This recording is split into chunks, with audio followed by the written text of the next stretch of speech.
بسم اللہ الرحمن الرحیم۔ معزز ناظرین و سامعین، السلام علیکم۔ دعا ہے کہ اللہ پاک آپ سب کو دین دنیا کی بھلائی نصیب فرمائے اور ہم سب کو روز محشر آقائے دو جہاں صلی اللہ علیہ وآلہ وسلم کی شفاعت نصیب فرمائے، آمین ثم آمین۔ حلقوم ٹی وی کے معزز دوستو، آج ہم آپ کے ساتھ حضرت یونس علیہ السلام کا قصہ شیئر کریں گے۔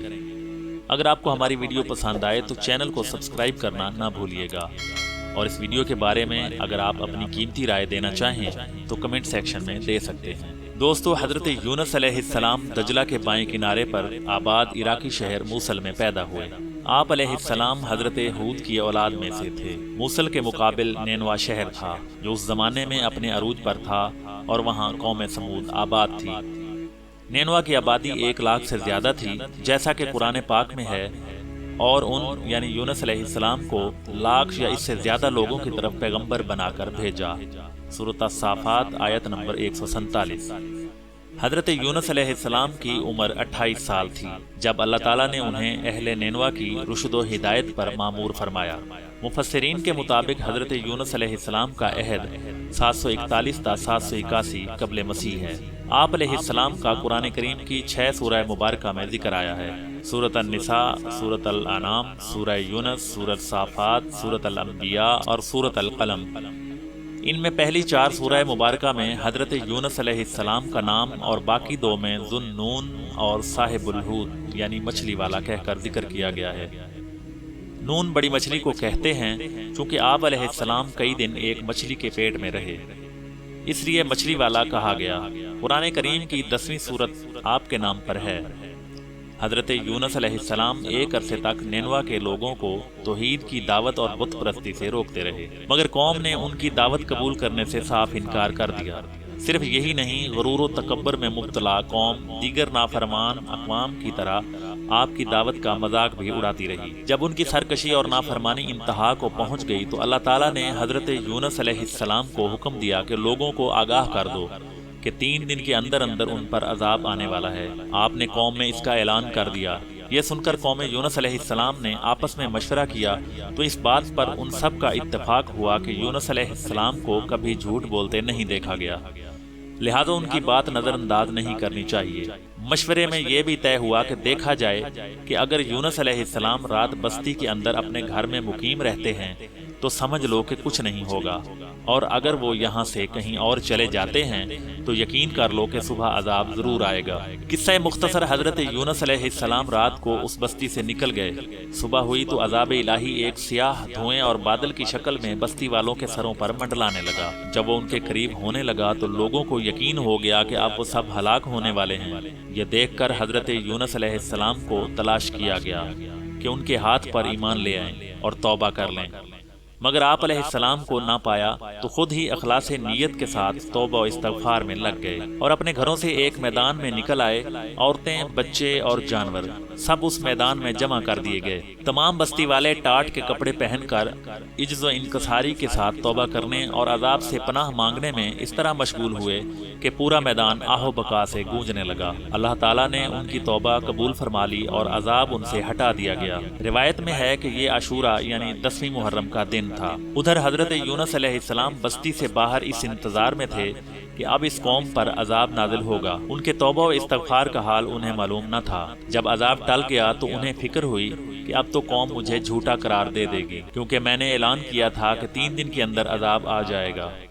اس قوم کا قانون تھا کہ جس شخص کا جھوٹ معلوم ہو اور وہ اپنے کلام پر کوئی شہادت پیش نہ کر سکے تو اسے قتل کر دیا جاتا تھا۔ تو یونس علیہ السلام کو فکر ہوئی کہ انہیں بھی جھوٹا قرار دے کر قتل کر دیا جائے گا۔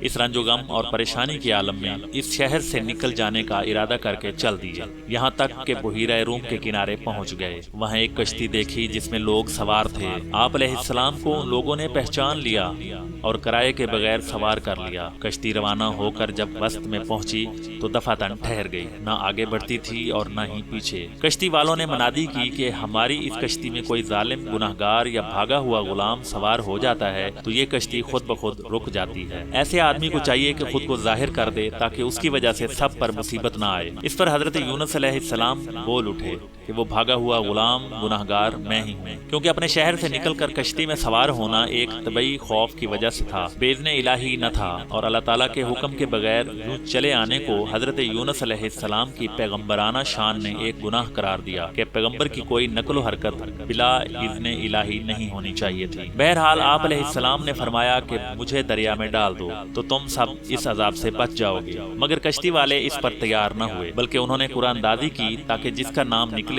اسے دریا میں ڈالا جائے، لیکن قرآن دازی میں بھی آپ علیہ السلام کا ہی نام نکل آتا تھا۔ لوگوں کو اس پر تعجب ہوا تو کئی مرتبہ قرآن دازی کی گئی اور ہر مرتبہ آپ علیہ السلام کا نام ہی آتا رہا۔ قرآن کریم کی سورۃ الصافات کی آیت نمبر 141 میں اس قرآن دازی اور حضرت یونس علیہ السلام کا ذکر نکلنے کا ذکر موجود ہے۔ ایک طرف قرآن دازی میں نام نکلنے پر آپ علیہ السلام کو دریا میں ڈالے جانے کا سامان ہو رہا تھا، تو دوسری طرف ایک بہت بڑی مچھلی اللہ تعالیٰ کے حکم پر کشتی کے قریب منہ کھولے موجود تھی کہ آپ علیہ السلام کو اپنے پیٹ میں جگہ دے دے۔ حضرت یونس علیہ السلام جیسے ہی پانی میں گئے، مچھلی نے فوراً انہیں اپنے پیٹ میں لے لیا۔ حضرت عبداللہ بن مسعود نے فرمایا کہ حضرت یونس علیہ السلام اس مچھلی کے پیٹ میں 40 روز رہے، یہ انہیں زمین کی تہ تک لے جاتی اور دور دراز کی مسافتوں میں پھراتی رہی۔ بعض افراد نے 7، بعض نے 5 دن اور کئی ایک نے مچھلی کے پیٹ میں رہنے کی مدت چند گھنٹے لکھی ہے۔ حقیقت حال تو اللہ تعالیٰ ہی کو معلوم ہے۔ اس حالت میں حضرت یونس علیہ السلام نے دعا کی، بسم اللہ الرحمن الرحیم، لا الہ الا انت سبحانک انی کنت من الظالمین۔ تو اللہ تعالیٰ نے دعا قبول فرمائی اور مچھلی نے آپ علیہ السلام کو بالکل صحیح سالم حالت میں کنارے پر ڈال دیا۔ مچھلی کے پیٹ کی گرمی سے ان کے بدن پر کوئی بال نہ رہا تھا۔ اللہ تعالیٰ نے ان کے قریب ایک درخت اگا دیا جس کے پتوں کا سایہ آپ علیہ السلام کے لیے راحت کا سبب بن گیا۔ ایک جنگلی بکری اللہ تعالیٰ کے حکم سے صبح و شام آپ علیہ السلام کے پاس آ کھڑی ہوتی اور آپ علیہ السلام اس کا دودھ پی لیتے تھے۔ اس قصے کے جتنے اجزاء قرآن پاک میں مذکور یا احادیث مبارکہ سے ثابت ہیں وہ تو یقینی ہیں، باقی اجزاء محض تاریخی روایات پر مشتمل ہیں جن پر کسی شرعی مسئلے کا مدار نہیں رکھا جا سکتا۔ حضرت ابو ہریرہ سے منقول ہے کہ رسول اکرم صلی اللہ علیہ وآلہ وسلم نے فرمایا، جب اللہ تعالیٰ نے حضرت یونس علیہ السلام کو مچھلی کے پیٹ میں قید کرنے کا ارادہ فرمایا تو مچھلی کو حکم دیا، ان کو لے لو، لیکن ان کے گوشت پر تیرا تصرف نہیں، کیونکہ یہ تیری غذا نہیں ہے۔ جب مچھلی آپ علیہ السلام کو لے کر سمندر کی انتہائی نچلی سطح پر پہنچی تو آپ علیہ السلام نے کچھ آہٹیں سنی۔ اس پر اللہ تعالیٰ نے وحی فرمائی، یہ سمندری جانوروں کی تسبیح ہے۔ اس موقع پر حضرت یونس علیہ السلام نے بھی تسبیح کی۔ جب فرشتوں نے آپ علیہ السلام کی تسبیح سنی تو بارگاہ خداوندی میں عرض کرنے لگے کہ اے پروردگار، ہم ایک نحیف اور کمزور سی آواز کسی اجنبی زمین سے سن رہے ہیں۔ اللہ تعالیٰ نے فرمایا، یہ میرا بندہ یونس علیہ السلام ہے۔ فرشتوں نے عرض کیا، یا باری تعالیٰ، وہ تو نیک بندے ہیں اور ان کی طرف سے ہر شب و روز آپ کے پاس نیک عمل پہنچتا ہے۔ اللہ تعالیٰ نے فرمایا، ہاں، یہ میری بہت اچھی تسبیح کرتے۔ پھر فرشتوں نے اللہ تعالیٰ کے حضور حضرت یونس علیہ السلام کی سفارش کی تو اللہ تعالیٰ نے مچھلی کو حکم دیا اور اس نے آپ علیہ السلام کو سمندر کے کنارے ڈال دیا۔ قرآن کریم میں ارشاد باری تعالیٰ ہے کہ پھر ہم نے ان کو جبکہ وہ بیمار تھے فراغ میدان میں ڈال دیا اور ان پر ایک بیل دار درخت اگا دیا۔ سورۃ الصافات آیت نمبر 45 اور 46 میں اس بات کا ذکر آیا ہے۔ آپ کا بدن مچھلی کے پیٹ میں رہنے سے انتہائی لاغر اور کمزور ہو چکا تھا۔ ابن مسعود رضی اللہ تعالیٰ عنہ فرماتے ہیں کہ آپ علیہ السلام ایسے ہو گئے تھے جیسے نومولود بچہ جس پر ابھی بال بھی نہ آئے ہوں۔ ابن عباس رضی اللہ تعالیٰ عنہ اور زید رضی اللہ تعالیٰ عنہ فرماتے ہیں کہ جب بچہ پیدا ہوتا ہے اس وقت کے بچے کی طرح آپ کی حالت تھی اور بالکل دھنی ہوئی روئی کی طرح نرم و نازک تھے اور بدن پر کچھ نہ تھا۔ روایات میں ہے کہ جب آپ علیہ السلام مچھلی کے پیٹ میں ٹھہر گئے تو گمان کیا کہ شاید وفات پا گئے ہیں۔ اس پر آپ علیہ السلام نے اپنے اعضاء کو جنبش دی تو ان میں حرکت ہوئی تو فوراً سجدہ ریز ہو گئے۔ بارگاہ رب العزت میں عرض کیا، اے پروردگار، میں تیرے لیے ایسی جگہ مسجد بناتا ہوں جہاں کسی دوسرے نے تیری عبادت نہ کی ہو۔ قرآن پاک میں اللہ تعالیٰ کا ارشاد ہے، پھر اگر وہ اللہ تعالیٰ کی پاکی بیان نہ کرتے تو لوگوں کے اٹھائے جانے تک اس کے یعنی مچھلی کے پیٹ میں ہی رہتے۔ سورۃ الصافات آیت نمبر 143-44۔ تفسیر ابن جریر میں حضرت سعد بن مالک سے مروی ہے کہ انہوں نے نبی اکرم حضرت محمد صلی اللہ علیہ وآلہ وسلم کو فرماتے ہوئے سنا کہ اللہ کو اس کے نام سے پکارا جائے تو دعا قبول ہوتی ہے اور جو مانگا جائے اللہ عطا فرماتے ہیں، یعنی حضرت یونس علیہ السلام کی دعا کے ساتھ۔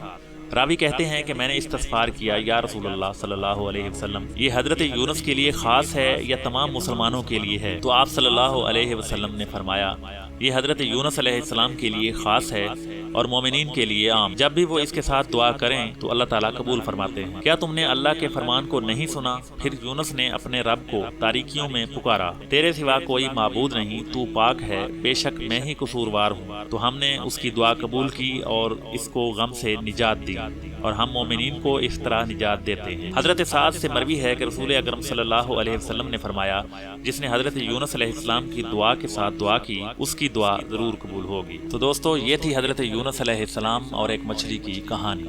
اگر آپ کو یہ قصہ پسند آیا ہو تو ویڈیو کو لائک اور چینل کو سبسکرائب کرنا نہ بھولیے گا۔